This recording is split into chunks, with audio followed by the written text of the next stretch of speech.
Olá, turma, tudo bem? Espero que todos estejam bem. Vamos a mais uma videoaula e vamos dar continuidade ao conteúdo da aula passada, em que começamos a falar sobre crônica argumentativa, tá? Então aqui eu tô com a apostila número 5 de vocês aberta e a gente vai falar da continuidade ao assunto de crônica argumentativa, tá? Então aqui para começar, tem algumas perguntinhas que eu quero que vocês reflitam sobre.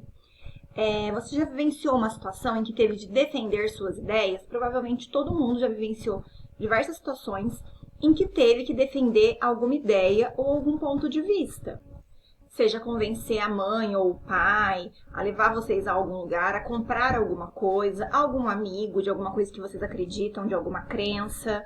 Enfim, o tempo todo a gente fala sobre política, futebol, religião, que são assuntos mais polêmicos, mas a gente está envolvido em situações de defesa de ideias o tempo todo, né?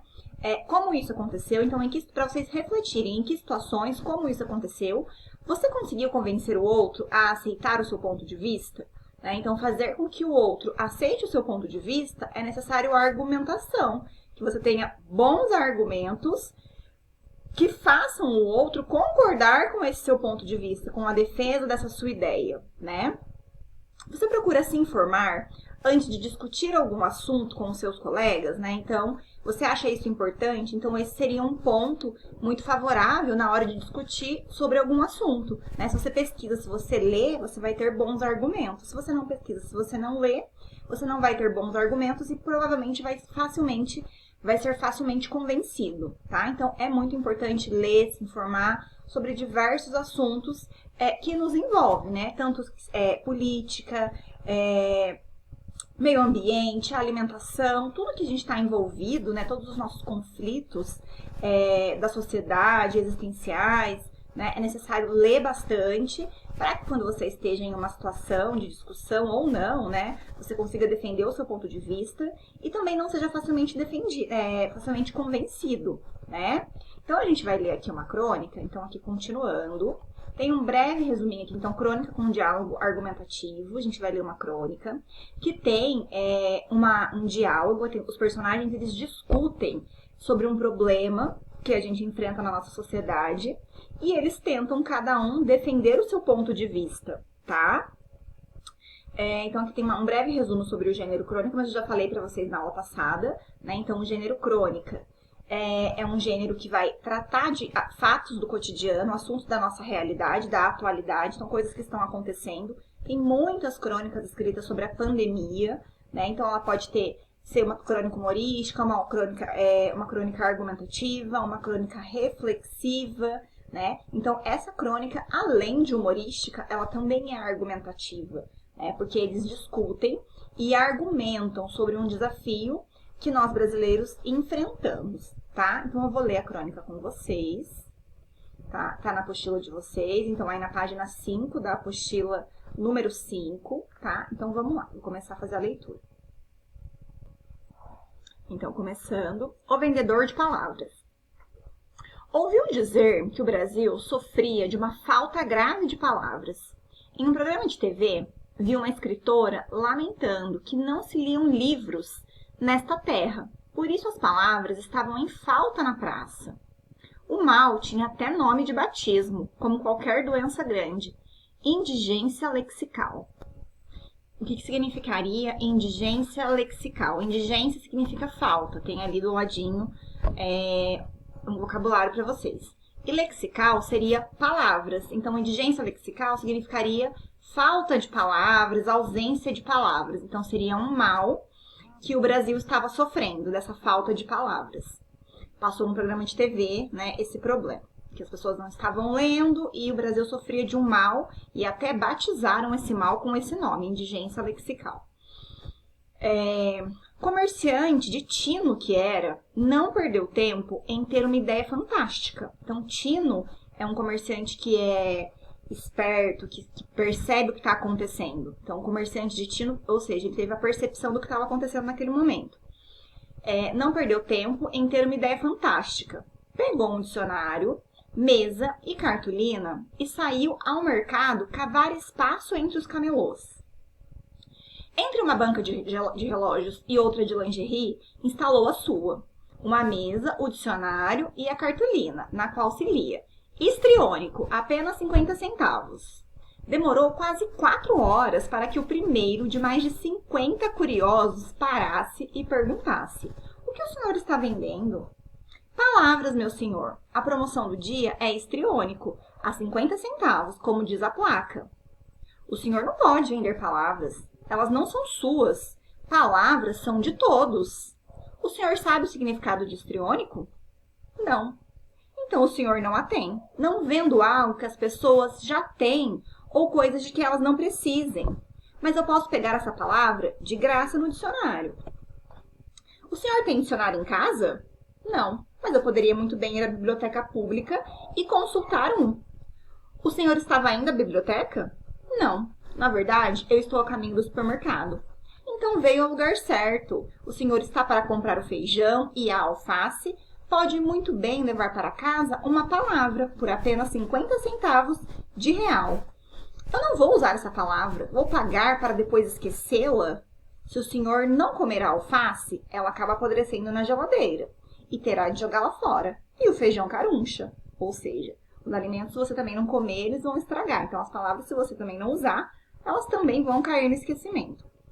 O que pretende com isso? Vai ficar rico vendendo palavras? O senhor conhece Nélida Pinon? Não. É uma escritora. Esta manhã, ela disse na televisão que o país sofre com a falta de palavras, pois os livros são muito pouco lidos por aqui. E por que o senhor não vende livros? Justamente por isso, as pessoas não compram as palavras no atacado. Portanto, eu as vendo no varejo. Atacado é em grande quantidade, tá? Varejo seria individualmente. O livro tem as palavras no atacado, né? Muitas, e aí ele escolheu vendê-las individualmente. E porque as pessoas vão fazer, o que as pessoas vão fazer com as palavras? Palavras são palavras, não enchem barriga. A escritora também disse que cada palavra corresponde a um pensamento. Se temos poucas palavras, pensamos pouco. Se eu vender uma palavra por dia, trabalhando 200 dias por ano, serão 200 novos pensamentos 100% brasileiros. Isso sem contar os que furtam o meu produto. São como trombadinhas que saem correndo com os relógios do meu colega aqui ao lado. Olha aquela senhora com um carrinho de feira dobrando a esquina, com aquela carinha de dona de casa. Ela nunca me enganou. Passou por aqui sorrateira, olhou minha placa e deu um sorrisinho maroto, se mordendo de curiosidade, mas nem parou para perguntar. Eu tenho certeza de que ela tem um dicionário em casa. Assim chegar lá, vai abri-lo e me roubar a carga. Suponho que para cada pessoa que se dispõe a comprar uma palavra, pelo menos 5 a roubarão. Então eu provocarei 1000 novos pensamentos em um ano de trabalho. O senhor não acha muita pretensão pegar jactância, pegar um livro velho, alfarrábio? O senhor me interrompe, profasso. Está me enrolando, não é? Tergiversando. Quanta lenga-lenga. Ambages. Ambages? Pode ser também evasivas. Eu sou mesmo um banana para dar trela pra gente como você. Pusilânime. O senhor é engraçadinho, não? Finalmente chegamos. Histriônico. Adeus. Ei! Vai embora sem pagar? Tome seus 50 centavos. São R$3,50. Como é? Pelas minhas contas, são 8 palavras novas que eu acabei de entregar para o senhor. Só histriônico estava na promoção, mas como o senhor se mostrou interessado, faço todas pelo mesmo preço. Mais 8 palavras seriam R$4, certo? É que quem leva ambages ganha uma evasiva, entende? Tem troco para 5? Então, no final, né, o que acontece? Ele acaba convencendo, né, o cliente a pagar pelas palavras. Ele acabou pagando, né, por tudo. Por isso ele era um comerciante de tino, né? Acabou sendo convencido a pagar pelas palavras que ele, de certa maneira, aprendeu nesse diálogo, né? Quem que é o autor desse texto? Aqui tem algumas informações. Olha, Fábio Reinol. Tem um livro, tá, de que essa crônica foi retirada.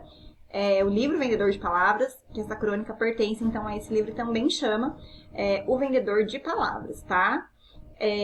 Então a gente percebe aí, né, que é um assunto da realidade, é um fato cotidiano, né, que as pessoas não lerem, não conhecerem as palavras da sua própria língua, do seu próprio idioma, né? Então é humorística, porque a gente se divertiu em muitos trechos, fez uma crítica, tinha argumentação, né, porque ele veio tentando convencer a gente, mostrar que isso de fato é um problema, né? Então a partir de uma notícia da televisão, em que uma escritora deu uma entrevista falando que os brasileiros não leem, enfim, e aí ele escreve, faz essa brincadeira, né, de duas pessoas discutindo sobre, né, criou essa situação de uma pessoa ir para a feira vender palavras, enfim, e aí ele cria esse diálogo para nos divertir, mas nos convencer, né, de que não conhecer as palavras da sua própria língua é um problema, tá? Vou fazer algumas questões aqui para a gente aprofundar. Então, logo no primeiro parágrafo, o narrador refere-se a um mal de que sofreria o Brasil. Que mal é esse? Explica a partir da leitura desse parágrafo. Então, no primeiro parágrafo, qual seria o mal que ele fala? Vamos voltar lá no primeiro parágrafo. Ouviu dizer que o Brasil sofria de uma falta grave de palavras. Em um programa de TV, viu uma escritora lamentando que não se liam livros nesta terra. Por isso, as palavras estavam em falta na praça. Então, qual seria esse mal, que é a indigência lexical? As pessoas não lerem, não comprarem livros e não lerem aqui no nosso país, tá? O mal seria as pessoas não lerem, não conhecerem muito da literatura da sua própria língua.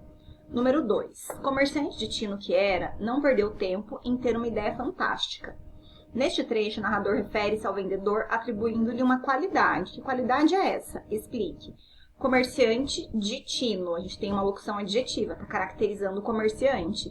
De tino, né, lá em cima, tem um vocabulário. Significa o quê? Esperto, inteligente, né? Então, aquele comerciante que sabe o que fazer, né, em determinado momento para vender mais. Então, é um comerciante que tem uma inteligência para negócios. Aqui tem a definição.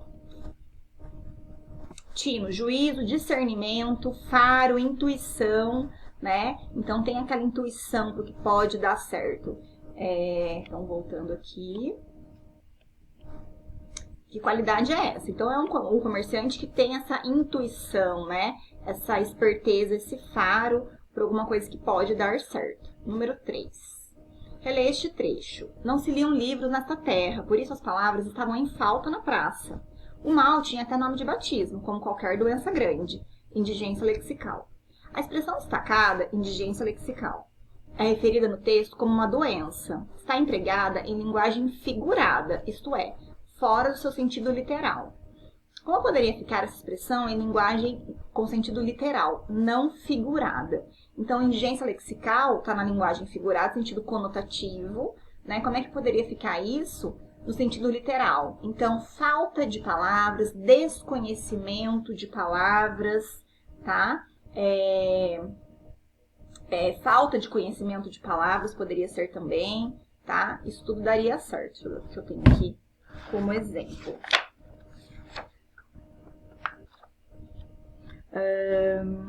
Carência de linguagem poderia ser também. Vocabulário pobre poderia ser também, tá? Mas desconhecimento de palavras, ausência de palavras, daria super certo. Número 4. No texto, o vendedor fala sobre uma escritora que afirma que o país sofre com a falta de palavras, porque os livros são pouco lidos. Em seguida, o vendedor afirma que as pessoas não compram palavras no atacado. Que relação o vendedor faz entre livros e palavras no atacado? O que é um atacado? É onde você compra coisas em grande quantidade. No supermercado atacadista, vende produtos em muitas quantidades. Então, açúcar só vende de 10 quilos, né? Detergente, uma caixa com 24. Né? Então, o que tem a ver palavras do atacado? O livro, né? Um livro seriam palavras no atacado, porque um livro vem muitas palavras. E as pessoas não estão comprando palavras no atacado, ou seja, o livro, tá? Então, a relação que o vendedor fez entre livros e palavras no atacado é porque o livro traz muitas palavras, palavras em grande quantidade. E as pessoas não estavam comprando palavras no atacado, ou seja, os livros, que é palavras, uma grande quantidade de palavras. É claro que um livro traz muito mais do que uma grande quantidade de palavras. Ele nos traz uma história, nos ensina muita coisa, né? Mas do ponto de vista de palavras, de fato, ele traz muitas palavras, tá?